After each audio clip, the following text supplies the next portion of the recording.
Unahin ko na muna mga kababayan na pasalamatan si Madam Lourdes Lee dyan po sa Hong Kong kasi nagpadala po ng 10,000 pesos na cash donation para sa mga nasalanta ng bagyong si Christine.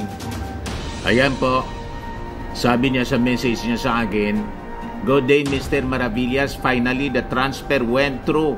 Pakicheck po via Western Union, 10,000 pesos. Ayan po mga kababayan, yung sinend sa akin na message ni Madam Lourdes Lee. Ito po si Madam Lourdes Lee, dati na natin itong donor nung 3 years ago. Nagpapagang mga balita at pagtalakay sa mga isyu ng lipunan. Bulsa! Opinyon, banat at paglalantad sa katotohanan. Bulsa! What you see is what you get. You decide. Sa bagyong Rolly, alam niya kasi lahat ng mga donations na pinapadaan sa atin ay binibigay natin mga kababayan sa mga intended beneficiaries. And very transparent po tayo. At itong si Madam Lourdes Lee, mga kababayan, client natin sa Firmax Automax, yung mga clients natin mga kababayan, ang range na pinapadala ng mga payments from 10,000 to 500,000. So for the past several years, almost 8 years na po tayo na nagninegosyo at nagba-vlogging. So far wala man pong problema, wala pa man pong na-scam sa kanila. Di ba? Tulad ng mga akusasyon sa atin ng mga DDS, ibubulsaan niya yan ni Mr. Maravillas. Yung mga sabi dito sa amin mga kababayan, ang mainakusa, yun ang may gawa. Ang matinao, maginibo. Ang mainakusa, yun ang may gawa. Yung mga gawain nila, pagnanakaw, pagsisinungaling, pandadaya, pag-i-scam, lahat na yon, ako daw bayad. Sabihin na ninyo ang gusto ninyong sabihin. Sabi ko nga po, kilala ko ang sarili ko at kilala ako ng mga taong kahalubilo ko. Most of the people po na nag-akusa sa akin ng kung ano-ano, lahat man lang po chismis. Kasi nga po, ang dahilan yan kung bakit inaakusa nila ako kasi umalis na ako sa pagsuporta kay Digong. Ba't hindi ako alis sa pagsuporta kay Digong? Nandiscover natin, pinaiikot lang po tayo. Masama na yung gawain ng tao. Isusupport pa natin. Isabi ko nga, nung panahon na sumusuporta kay Digong, yung last part na lang nung 2020 or 2021 yata, panahon ng pandemonyo, naging diktador na siya. Gustong pagabulin po sa bahay, pasukin yung bahay, akyat bahay na daw po, para tusukin ng bakulam. Yung mga ayaw magpabakulam, sabi ko, wala na to. Wala nang pagrespeto talaga sa human rights. Sa 5 years nating pagsuporta kay Digong, wala mga kababayan ni isa sa mga DDS ang nag-akusa sa akin na bayad ako ni Digong. So pag sumusuporta sa mga Duterte, walang bayad pala yon. Pag tayo sumuporta sa ating Pangulong Bongbong, bayad na. Di itanong ninyo sa Palasyo Malacanang. You accuse me of being bayaran. Sabi po sa sabi sa batas, ang sino mang nag-akusa, siya yung magpatunay. The burden of proof is on the accuser. Patunayan ninyong bayad ako. Di ba? Ang dali-dali naman. Pumunta kayo sa Presidential Communications Office, tingnan ninyo kung naka-payroll ako. O, di ba? Pag nakakita kayo ng payroll ko, may pirma ko doon na tinanggap ko ang bayad, sige. Patunayan ninyo. Sigurado ako, wala kayong makukuha na ebidensya. Bayaran ako halimbawa ng 50,000, 100,000, 150,000 pa, hindi ko tatanggapin po. Bakit? Payat. Di ko ba kaya mag-raise ng ganong amount with my business? With our business, di ko ba kaya? Minamalit naman ninyo po yung pagiging negosyante namin. Di ba? Naghanap buhay kami ng patas. Nagpapagod kami. At kaya nagtitiwala sa akin itong mga donors natin kasi kanegosyo ko sila. Ito si Lourdes Lee, for example. Client ko siya, mulat sa Paul na nag-start tayo ng business, online business po sa Firmax Automax. Kaya nagtitiwala sila sa akin kasi napatunayan nila, hindi ako isang yan. Click subscribe muna dito sa ating YouTube channel and hit the notification bell para lagi po kayong updated sa mga kaganapan dito sa ating bansa. Like and share na rin po ninyo ang ating video. At huwag na rin po ninyo na skip yung ating mga commercial ads para tuloy-tuloy lang ang pag-unlad ng Bagong Pilipinas. Sa mga nagana po ng malinis and spacious fitness gym, pumunta lang po kayo sa aming Colossal Fitness Gym.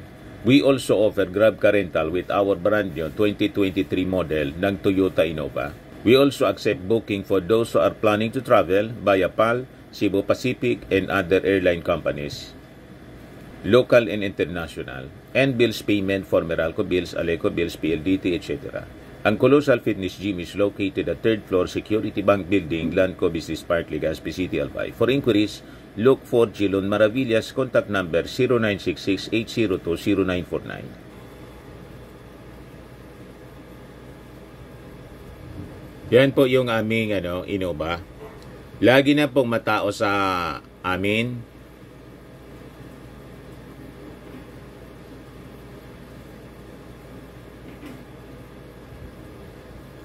Yan po mga bagong clients namin. Napakaganda at colorful at napakalinis ng aming gym po. Pati mga foreigners po pumupunta sa amin, mga British tourist po sila dito sa Legazpi. Na-set up na rin po yung aming mga brand new gym equipment.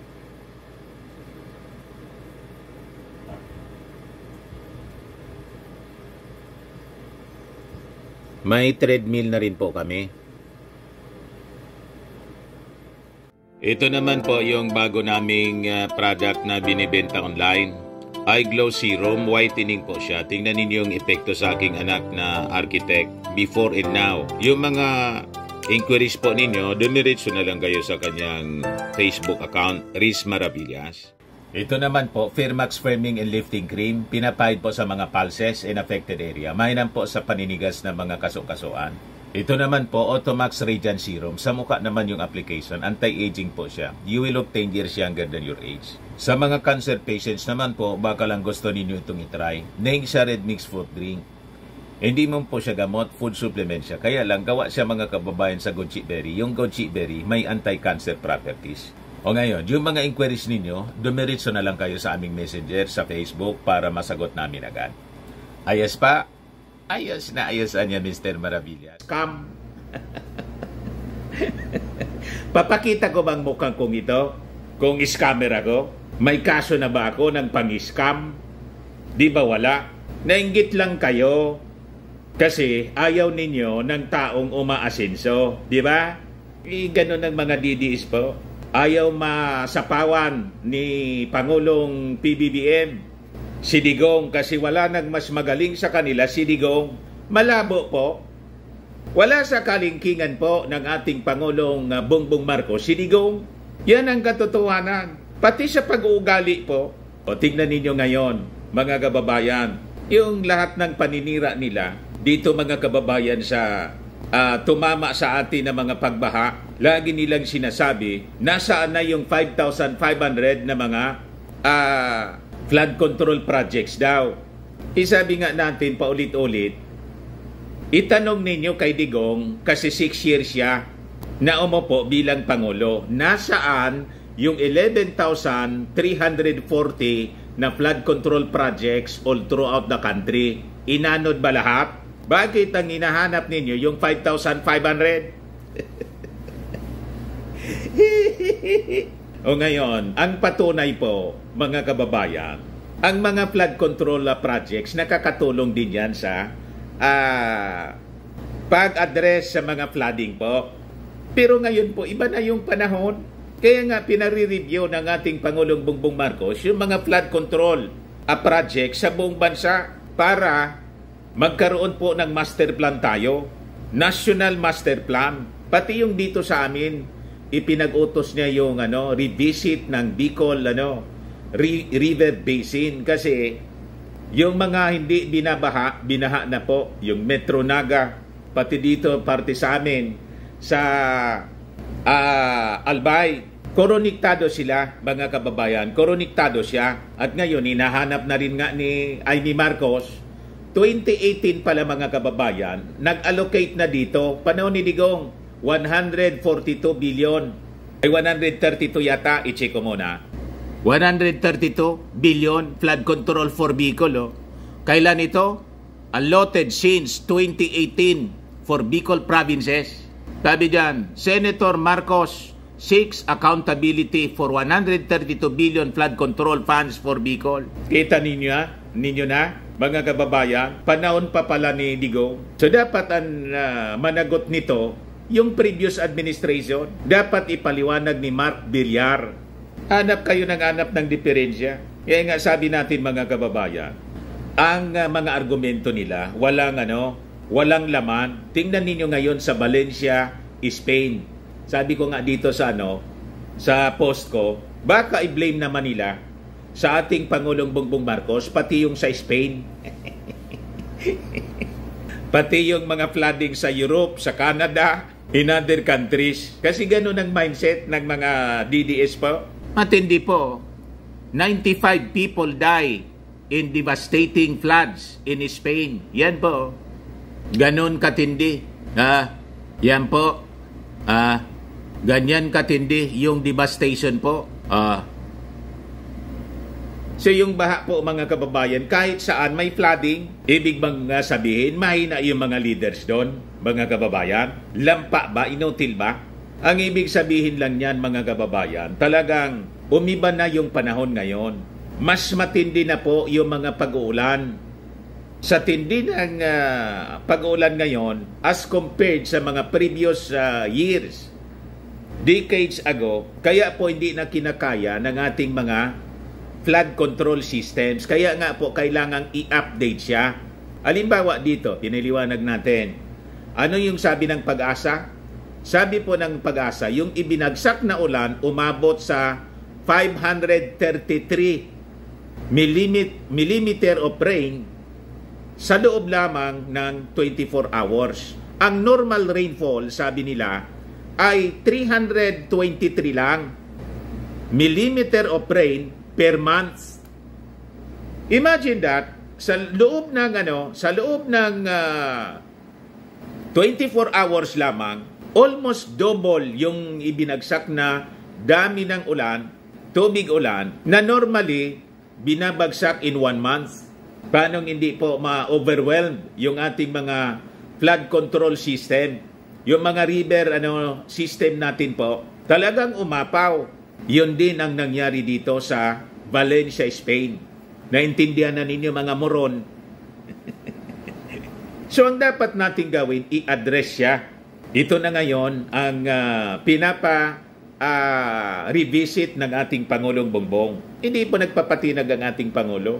After ng mga relief operations na ginawa niya, inspection yung mga damages, balik siya sa mga normal na trabaho. In kahapon nga po, 90 na mga ambulances ang dinistribute niya sa Cebu.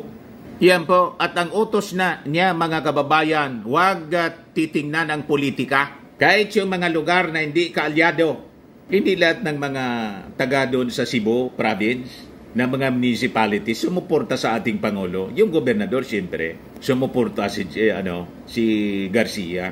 Pero sa municipalities po, hindi man po BBM. So ang utos ng ating Pangulo, huwag tingnan ang politika sa pagsiservisyo sa ating mga mamamayan. Tingnan ninyo sa Naga.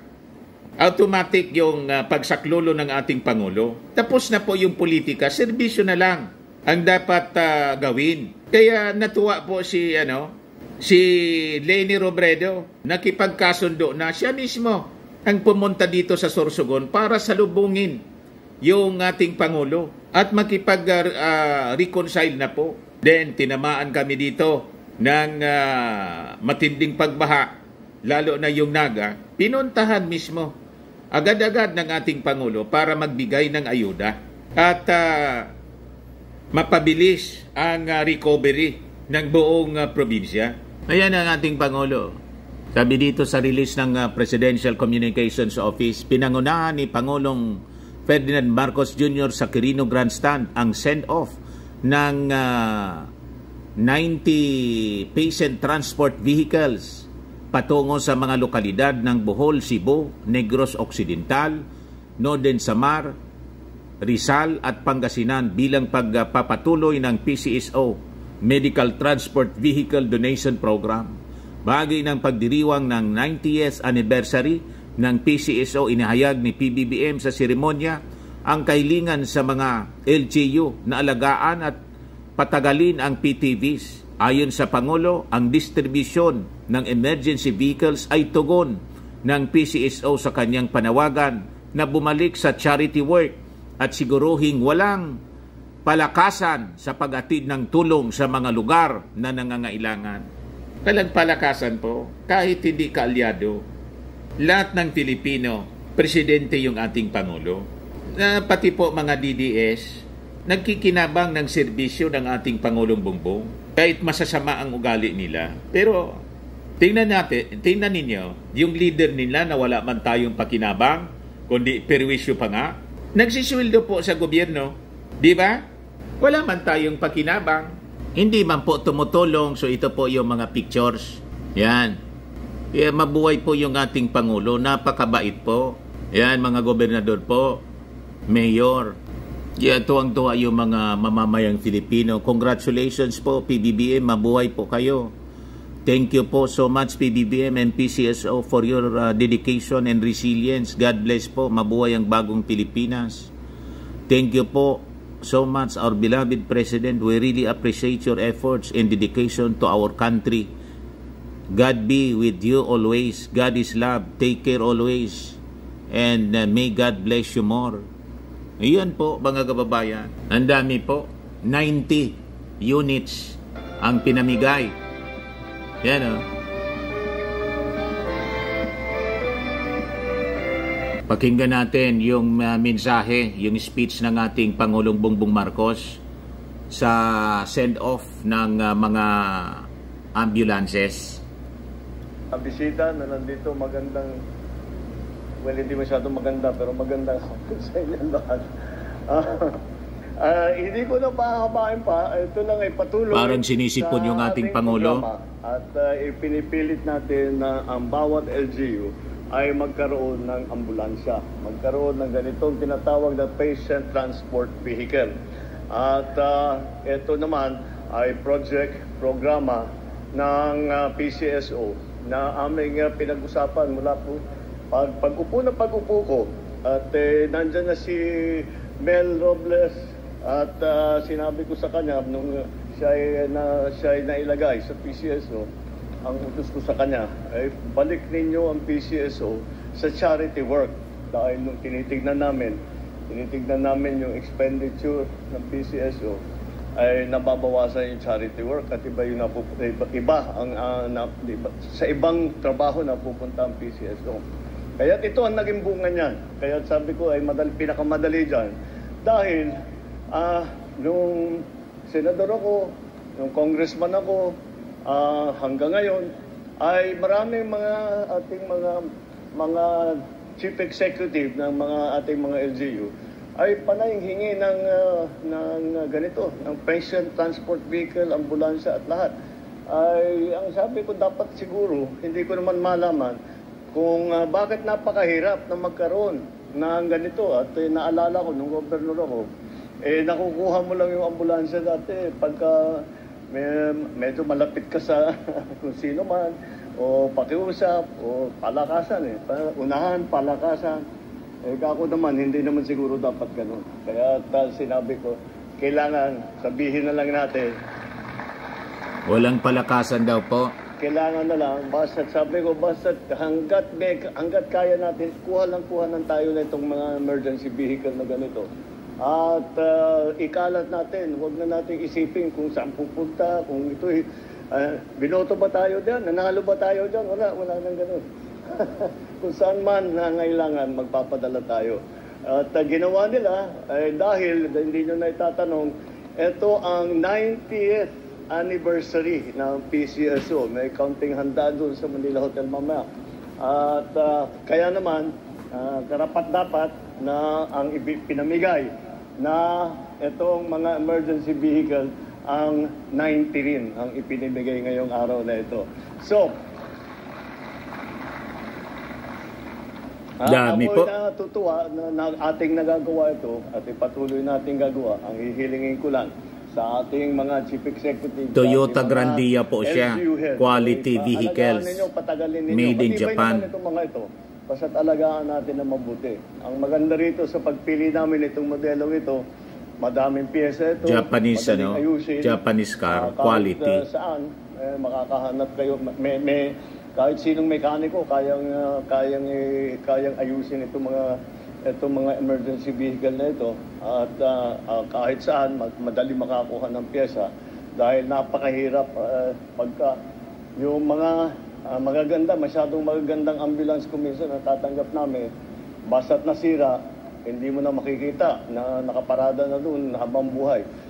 Sayang naman. Kaya tiniyak kasi namin tulad ng itong mga Mahindra na ating ipinamimigay, service ng mga pulis ay madali namang gamitin. Yun lang, alagaan natin. Remember mga kababayan, during the time of Noynoy Aquino, may Mahindra vehicles, patrol vehicles ng PNP, made in India. Secretary noon, si Maruhas, wala man pong available na pyesa at hindi man po kilala na car maker yung India. So low quality, madaling sabi. Pag nasira yung Mahindra, may mga tumatakbo pa man na pa isa-isa ngayon dito sa amin. Pag nasira, kasi hindi available yung pyesa po, tapos na. Disposable. So yun ang sinasabi ng ating Pangulo ngayon. Pero itong Toyota Grandia po, available ang pyesa. Pag nasira, makabili ka kaagad. So practical siya. Mga kababayan, ayaw naman po na sabihin ni na yung previous na mga wala siyang pinapangalanan, yung previous experience po. Alam na natin kung ano ang nangyari noon. May mga nagtungpats kasi. Yan ang ayaw ng ating Pangulong Bongbong Marcos. Kaya pinili niya na supplier po ang Toyota kasi quality cars made in Japan, available ang pyesa. Yan napakaganda mga kababayan. Mabuti, patagalin natin ng mabuti. At sana pagka tuloy-tuloy itong programa na ito ay hindi lang 100% ang mabubuo natin. Ay pinagmamalaki ng PCSO kanila. Kaya daw nila mag-deliver ng Tikalawa. Kaya gagawin daw natin 200%. Kaya nasabi mo na yan kaya pangako na yan. Hindi na natin pwedeng, kailangan matupad yan. Mapapahiya ko rito, panayang announce ko rito. Baka may magamit na naman na pangbatikos, yung mga DDS. Natutuwa na aming nagagawa ito na ang ating mga LGU ay hindi na nahihirapan. Alam naman natin na lalo na sa outside ng mga malalaking syudad, ay kailangan na ito kay patient transport for marami ginagamit yan sa maraming bagay. Kaya magpasalamat tayo sa PCSO sa kanilang patuloy na trabaho para sa pag-deliver ng mga emergency vehicle at ipagpatuloy natin itong programang ito. Maraming salamat. Mabuhay po kayo. Mabuhay ang bagong Pilipinas. Thank you. May we invite the President, together with the PCSO Chairman Reyes and PCSO General Manager Robles, to lead the ceremonial send-off of the 90 PTVs going to their respective localities. The PT for Cebu and Bohol starting tomorrow, ikakarga po sa Roro. Permitting. Yan po. Yan ang napakagaling nating Pangulong Bongbong Marcos. Nandyan ang dedikasyon talaga niya sa pagsiservisyo. Walang AJK, walang tukang sa war on drugs. Di ba? May pagrespeto sa human rights. Focus